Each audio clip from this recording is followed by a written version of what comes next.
안녕하세요. 홍동호 입시톡입니다. 수시를 지원하면서 학생부 종합전형과 학생부 교과전형에서 많이 고민을 하게 되는데요. 내가 가지고 있는 학교생활기록부가 학종에 맞을까 아니면 학생부 교과전형에 맞을까 라고 하는 부분에 대해서요. 바로 이러한 여러분들의 고민을 풀어드리기 위해서 준비했습니다. 홍동호 입시톡 학종일까 교과일까 나이가 맞는 수시전형 서울과기대 자연계열편 시작합니다. 자, 먼저 전년도의 어떤 입시 결과를 살펴보기 전에요. 작년도와 올해 입시 방법에서 변화가 있는지 살펴보도록 하겠습니다. 이 중에서 가장 중요한 요인들은요. 모집 인원, 그 다음에 전형 방법, 그 다음에 수능 최저학력 기준에 대한 거, 학생부 교과 전형의 반영 방법이겠죠. 자, 이러한 부분들에 대해서는요. 물론 이제 본 방송을 참조하는 것도 좋지만요.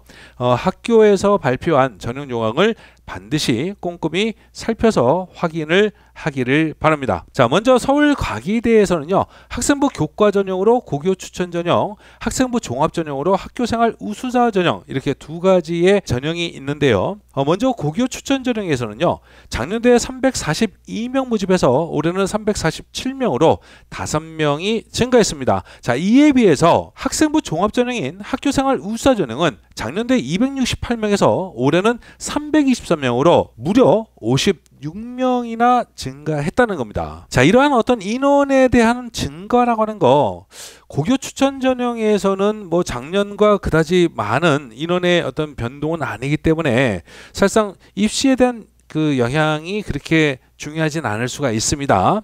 자, 그러나 학생부 종합 전형 같은 경우는 다수의 인원이 증가했다고 하는 점, 이 부분에서 여러분들이 주의를 해야 되는 거고요. 자, 이러한 이제 입시의 결과가 어떻게 나타날지는 학종에서 인원의 증가는 결국 학종 지원으로 좀 다수의 지원자들이 몰리지 않을까라고 하는 점이 좀 우려되는 부분입니다. 자, 물론 학생부 교과 전형에서는요. 이 학생부 교과 성적뿐만 아니라 수능 최저 학력 기준이라는 것이 너무나도 중요하죠. 따라서 이러한 학생부 교과와 수능이라는 이 두 가지 요인을 여러분들이 고려해야 되는 거고요.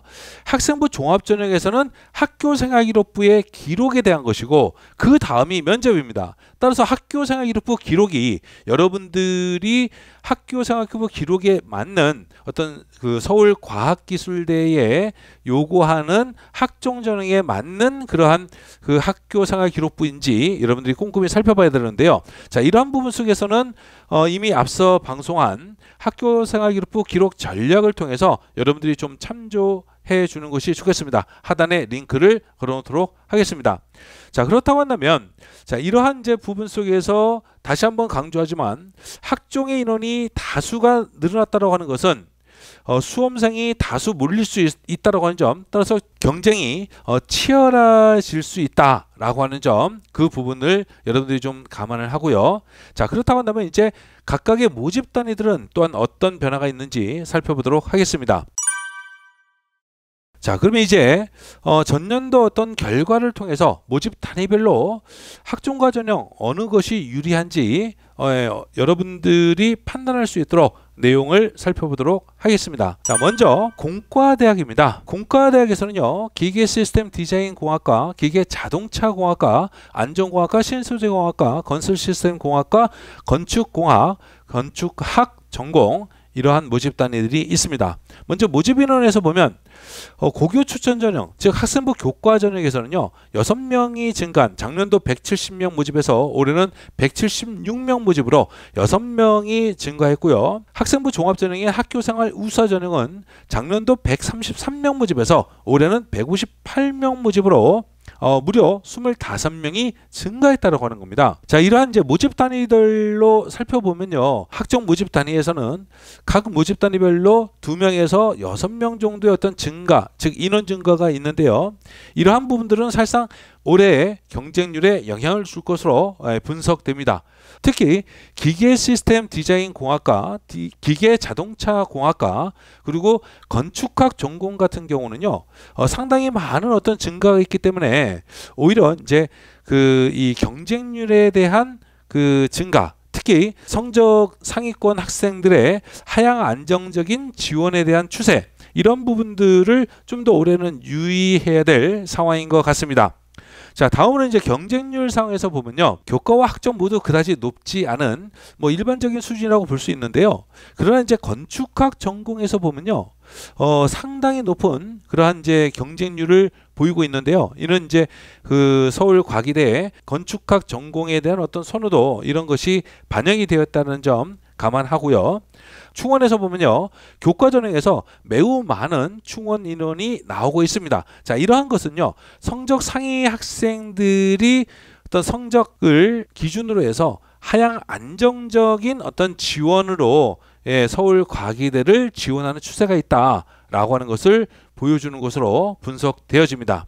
다음으로 이제 내신 성적에서도 보시면요, 학종의 내신 성적이 몇몇 모집 단위에서 좀 높게 나타나고 있죠. 특히 이제 신소재 공학과라든가 건축 공학 전공에서는요, 좀 높은 이점대를 형성하고 있는데, 이 두 모집 단위에서는 어떤 그 내신 위주의 학종 지원, 그 다음에 내신 위주의 어떤 선발이라고 하는 그러한 점들을 좀 감안해야 된다라고 하는 점을 분석되고 있습니다. 다음으로 정보통신대학 기술경영융합대학입니다. 전기정보공학과, 전자공학과, 스마트 ICT 융합공학과, 컴퓨터공학과, 산업정보시스템 전공, ITM 전공, MSDE 학과, 경영학과 중에서도요, 특히 글로벌 테크노 경영 전공 모집 단위들이 있습니다. 먼저 인원적으로 본다면 고교 추천 전형에서는 작년도에 112명에서 1명이 늘어난 113명을 모집하고 있고요.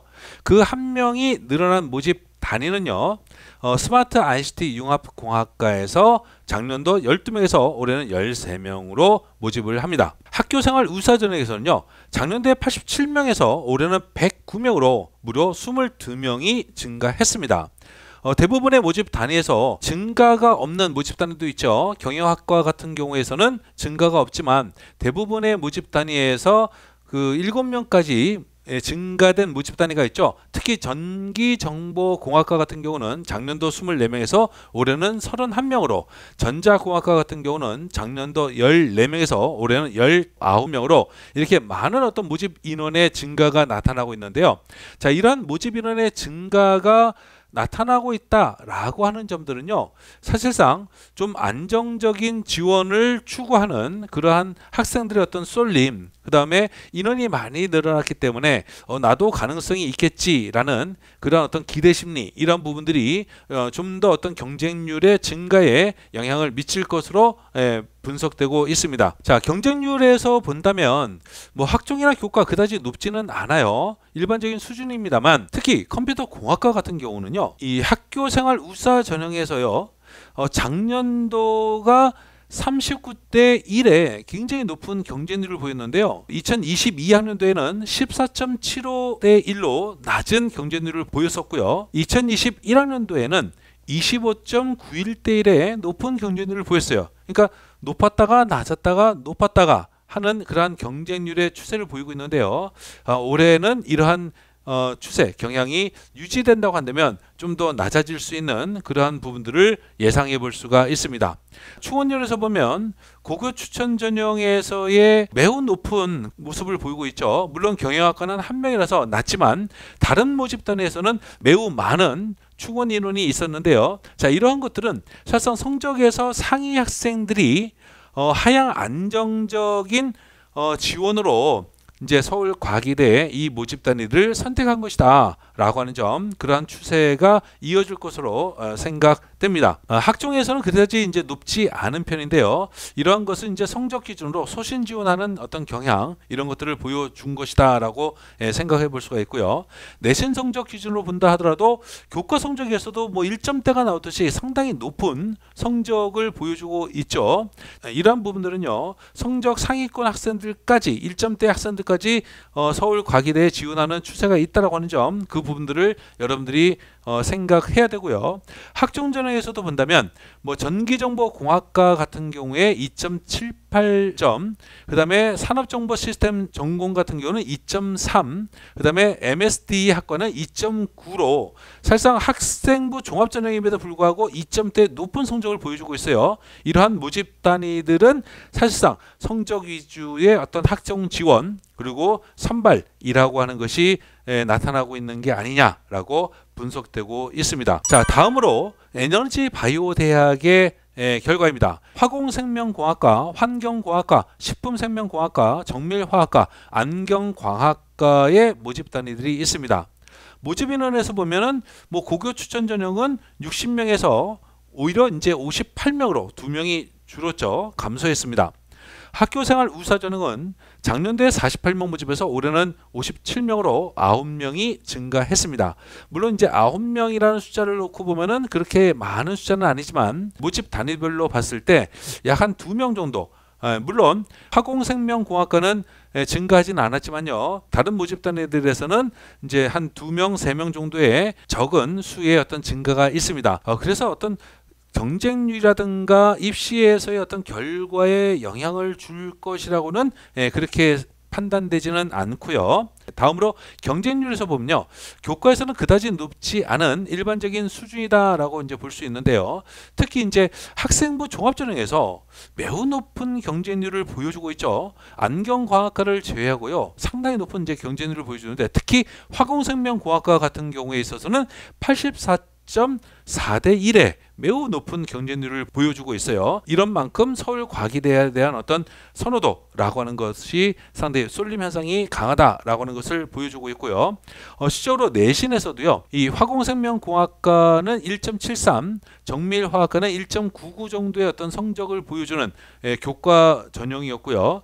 자, 이에 비해서 학생부 종합전형에서는 뭐 화공생명공학과와 환경공학과가 2점대 후반으로 좀 높은 성적을 보여주고 있는데요. 이 두 모집 단위에서는 학생부 종합전형에서도 사실상 어떤 내신 위주의 그러한 어떤 지원과 선발 이런 것들이 이루어지고 있는 게 아니냐라고 분석되고 있습니다. 자, 이러한 이제 결과들을 통해서 여러분들이 서울과기대를 지원할 때에 자연계열 모집 단위들 중에서 내가 원하는 어떤 모집 단위가 나의 어떤 학교생활기록부에 기록되어 있는 내용들을 바탕으로 학종이 나을까 아니면 교과가 나을까, 그러한 판단에 도움이 되기를 바랍니다. 본 방송을 시청하는 모든 수험생들의 수시 모집에서의 합격을 기원합니다. 감사합니다.